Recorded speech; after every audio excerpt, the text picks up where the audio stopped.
Hey guys, welcome back to the channel. Today I'm going to be talking about my 5 tips for the studio drummer. So let's get into it.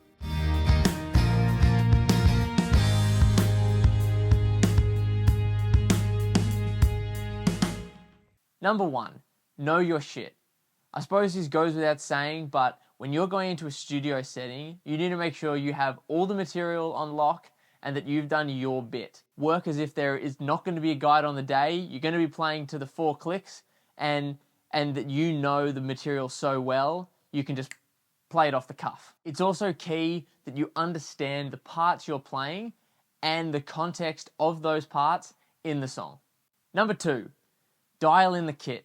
Now, whether you're playing with your own stuff or whether you've got a house kit or you honestly don't know what you're going into when you get there, it's important for you, much like it is for the guitarist to tune up and for the vocalist to do their warm-ups, you've got to make sure that the instrument you're using is going to accurately and positively represent what you're doing as you play.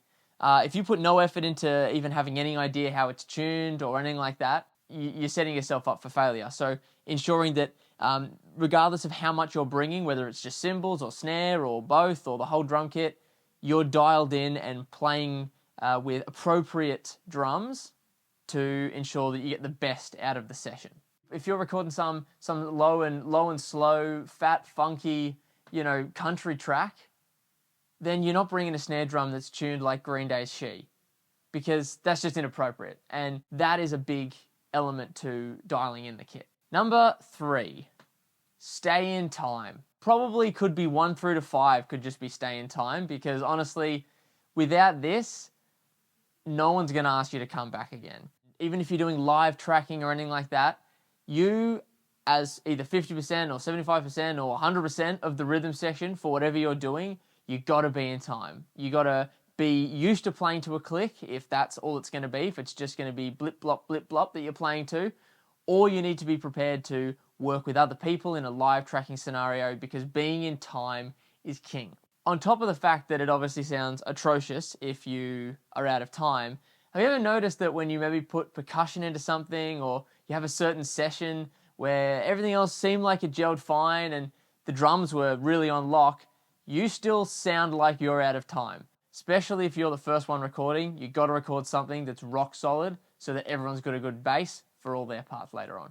Number 4, delivering a performance is, I don't think, something that people necessarily understand in the studio setting quite as much as they do in the live setting. And I think that comes down to people going, well, we did this, fix it in post.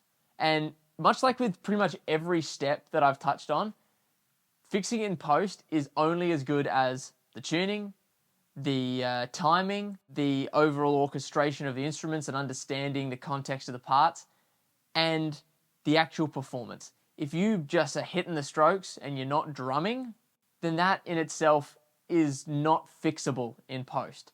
You need to be able to deliver a performance that is essentially reproducing the live setting, or reproducing the input and the output and the emotion that the songwriter, if that's not you, wants to convey to the audience every single time. They want to have that experience every single time, and it's your job to replicate the best performance to either get them to that live show or to rekindle the love they had from that live show next time they're listening in their AirPods.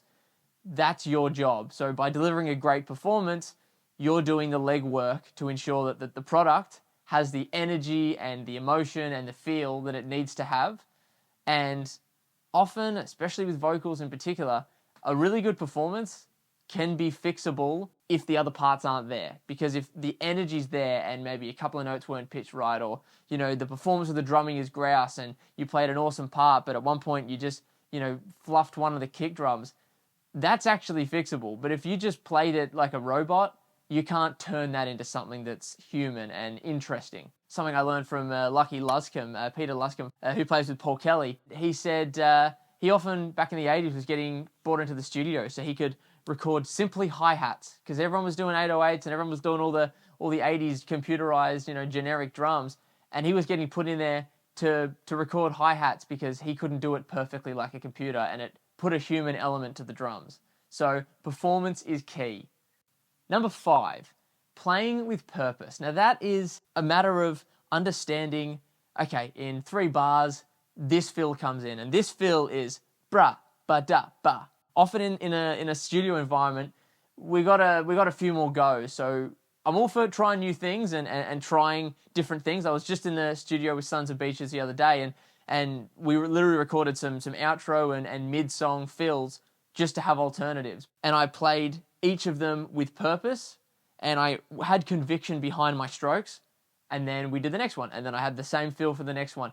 It's important that you're not trying to write the song as you go through the actual run of recording. Not only is that unable to be comped at the end because all the fills don't match, it means that often you're going to find that there's some strokes that slip a little because you weren't going boom, ba, ba, da. It's just sort of like boom, da, da, da.